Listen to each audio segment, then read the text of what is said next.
3 days later, I received the dreaded 6 a.m. phone call that broke my heart and changed my family's life forever. My mom called saying Katrina's been in a car accident and she died. I remember right after I hung up, I grabbed my tobacco, I ran outside, and I remember standing at the end of my driveway and the clouds giving an eerie vibe, the way they were moving, but it wasn't windy.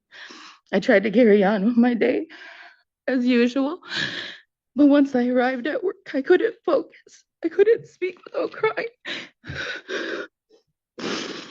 I left work early and took the rest of the week off to be involved with the planning of the funeral. My children were close with Katrina and I knew they could feel I was not okay. I had to find the strength to tell my kids that Katrina had died in a car accident and we would never see her again. It was a difficult thing to do. It was emotional as Paisley didn't understand and wanted to know why. It was time to start planning a funeral. This was my first funeral to be involved with. Native American funerals have a specific timeline when and how things need to be done. It's a very strenuous, emotional, and stressful process. The pain I felt laying my cousin to rest was unbearable. It felt like the clothes I was wearing was suffocating me, getting tighter, and the pain in my chest felt like a heart attack. I continue to feel the pain. Some days these feelings flood over me. And the simple question, how are you, was just too much for me. I stayed at my mom's in Danbury during the funeral time. And I remember how beautiful the sky was at dusk every night when we got ready to have a feast and a meal with Katrina. It was breathtaking. After we laid Katrina at her final resting place, it was time for me to return home. As I get ready to lay down and go to sleep, I could feel the toll it took on my body. My bones ached. I was emotionally and physically exhausted. I lay there and reflect on the week and how that was it. Never ever again would I get to see her, hear her, or hug her again.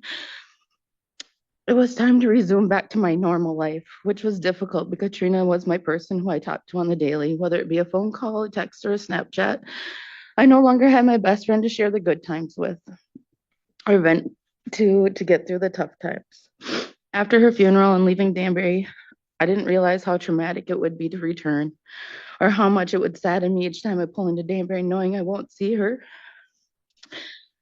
There was so many times I would sneak to Danbury to steal a treat for a couple of days, or maybe just for a couple of days, or maybe just for a few other hours. Either way, it never felt like enough time. I have avoided Danbury and skipped some family events because it hurts to watch my family having a good time without Katrina. Not only have I avoided Danbury, but I have avoided family members because they can't heal them, and I don't know how to deal with the pain it has caused our family. Katrina used to bring us together.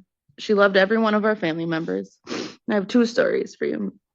One time we were crafting and she grabs my blank calendar and starts writing birthdays. She had almost every single one of our family members' birthdays memorized. And one night we were chilling at my house and she realized it was one of our younger cousin's birthdays. So she called her cousin Des and asked to speak to the birthday girl, and we sang happy birthday. It was in moments like this that happened often with her. She would spread happiness to every person she could. There is many occasions where we'd be out to eat and she would pay it forward and pay someone else's bill. After she passed away, so many people would come to share their stories and memories with me. Not one, not a single soul had anything negative or bad to say about her. Katrina was an amazing person with a heart made of gold. She filled this world with laughter and happiness. Ask anyone, they would tell you the same. If you needed anything at all you had to do was ask, and she was there. Eliza Mitchell made a choice to get behind a wheel of a motor vehicle after drinking, 8 days after getting a citation for underage drinking. I strongly asked the court that she get the maximum sentence of 10 years for homicide by negligent operation of a motor vehicle. Imagine reading a book with no way to turn back the page. How carefully would you read it? Let me put this in perspective for you. Katrina's book is done, over, no more pages to write. No amount of time, punishment, or tears can bring Katrina back, but Eliza continues to write her book. Thank Tell you. me about the feast. I don't know. I know this much about At a funeral, the feast. day they die, you have a feast that night at dusk, and every night until the funeral, you eat with her. And do you eat their favorite foods? Yes. And what was Katrina's favorite food? She really liked the Red Lobster biscuits. There's one, but she had many. Thank you, and thank you for sharing those memories. Thank you. My name is Ward Staples. I'm Katrina's father. The morning, October 4th, 2023, will forever be one of the most absolute worst days of my life. As a 16-year active member of the Danbury Volunteer Fire Department, I've seen the worst of the worst.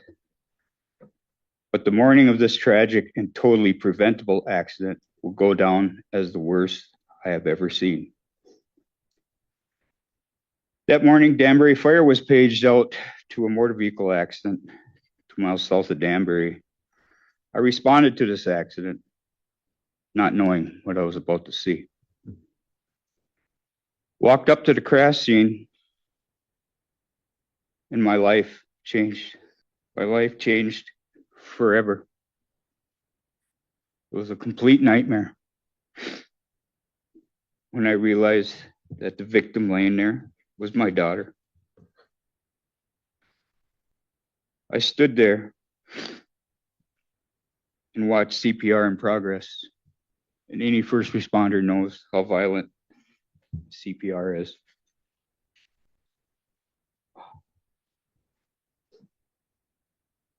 I can still see her face. I could see her eyes. To this day, I relive that crash scene in my mind, day after day. Nothing's going to take that away.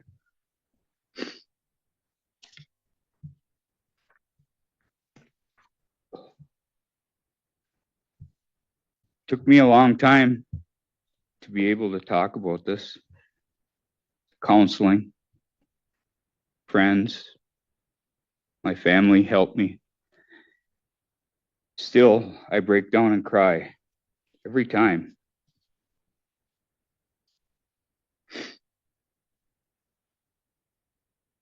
I'm gonna miss her.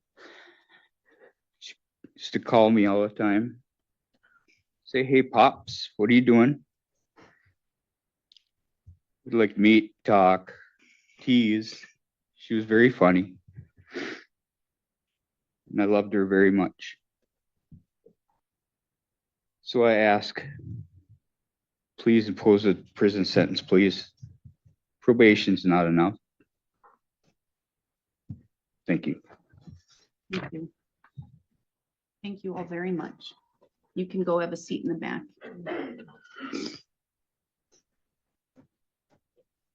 Ms. Bauer, is that all who will be providing a statement today?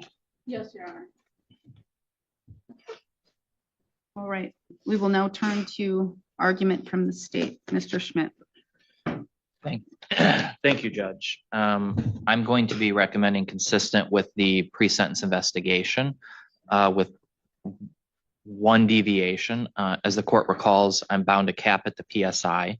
However, the way the PSI writer framed the conditional jail, they did not give a determinate amount, and they suggested staggering it in a way that I don't think is a good idea. So I'm going to be suggesting the conditional jail should be upfront, not staggered over 4 years. I'm also going to leave my recommendation of the conditional jail to be indeterminate because I don't want to violate the plea agreement because DOC also left it indeterminate. So for what they did put there, I do think the court should recommend I am recommending the 4 years probation, 2 years initial confinement, 1 year extended supervision, stayed and imposed. And then I think the court should do an upfront conditional jail sentence. The sentence in this case must be driven primarily by 3 factors, I would say.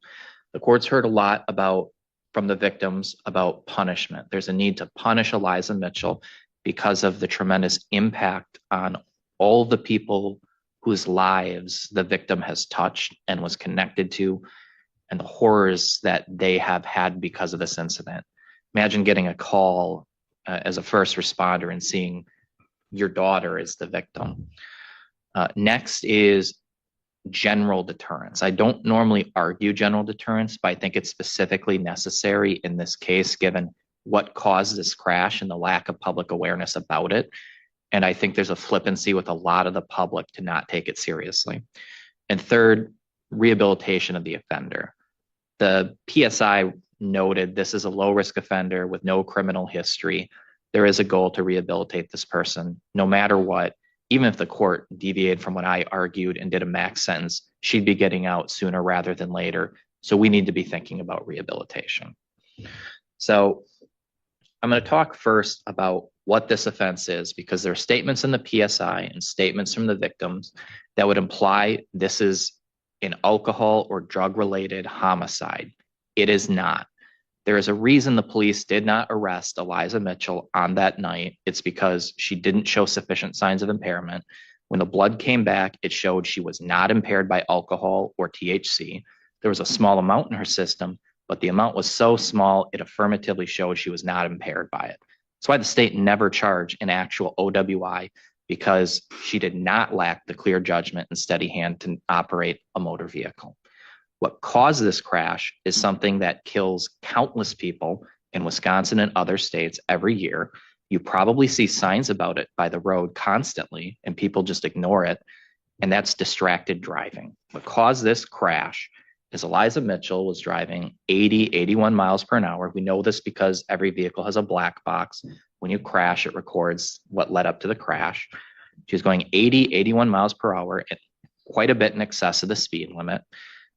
She got out her phone, which she herself admitted, and while she was looking at her phone, she started to go off on the shoulder, which tracks with the black box data, which showed the vehicle started to lose traction as it drifted. And then somebody hard jerked the wheel, causing the crash. Those things together caused the crash. The speed, the drifting and starting to lose traction, and the hard jerking of the wheel. You put those things together, that is what killed this victim. That is what caused somebody's death. And I think the reason why I think the victims wanted to fixate on the idea of an OWI homicide is I think everyone kind of accepts OWI homicides are serious. It's choosing to impair yourself and getting behind the wheel and driving. Too many people don't take seriously that distracted driving is just as dangerous, kills just as many people. That's why we see increasing public attention to not using your phone while you drive. And when you think about it, it really emphasizes the senselessness of the death, because somebody died just because somebody wanted to look at a phone or text something, and that seems so horrific.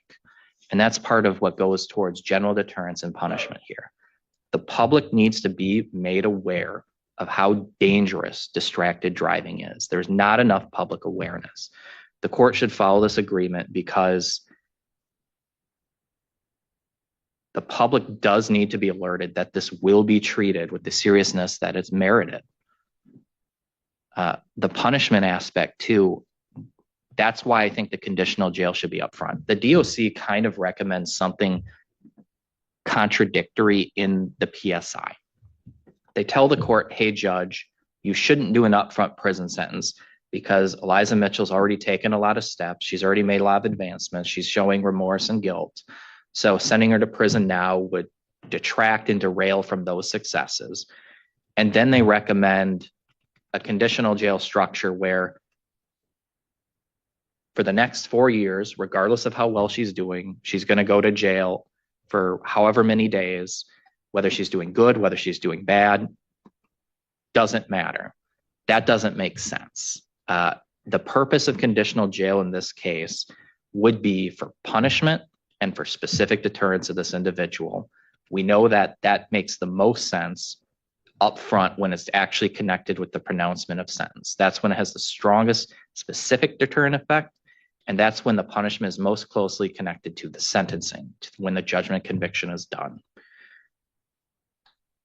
I do think there are cases where structuring the conditional jail as DOC recommends might make sense. That would be cases where I'd say the offender does not have remorse, does not have guilt, is not accepting responsibility, because then you would basically make them throughout the probationary sentence suffer that on those dates, basically making someone feel remorse, even if not for their actions, for the sentence.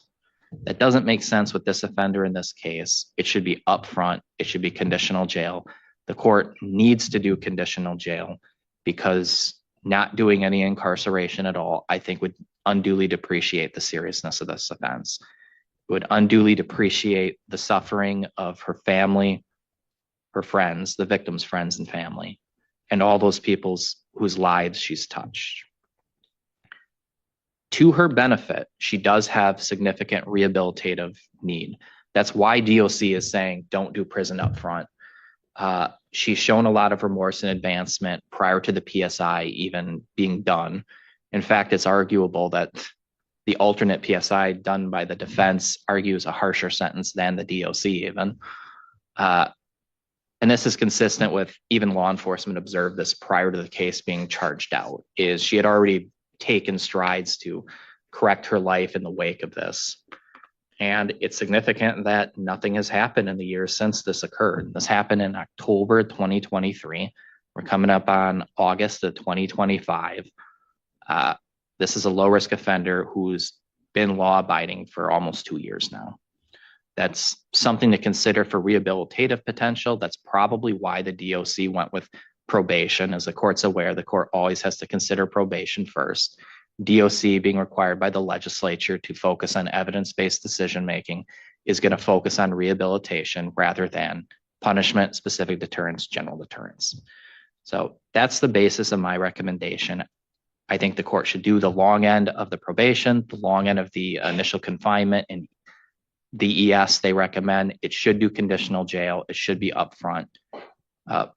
I should add, the reason I'm saying the 2 years initial confinement instead of the one that DOC recommends is I'm assuming the court's going to do conditional jail.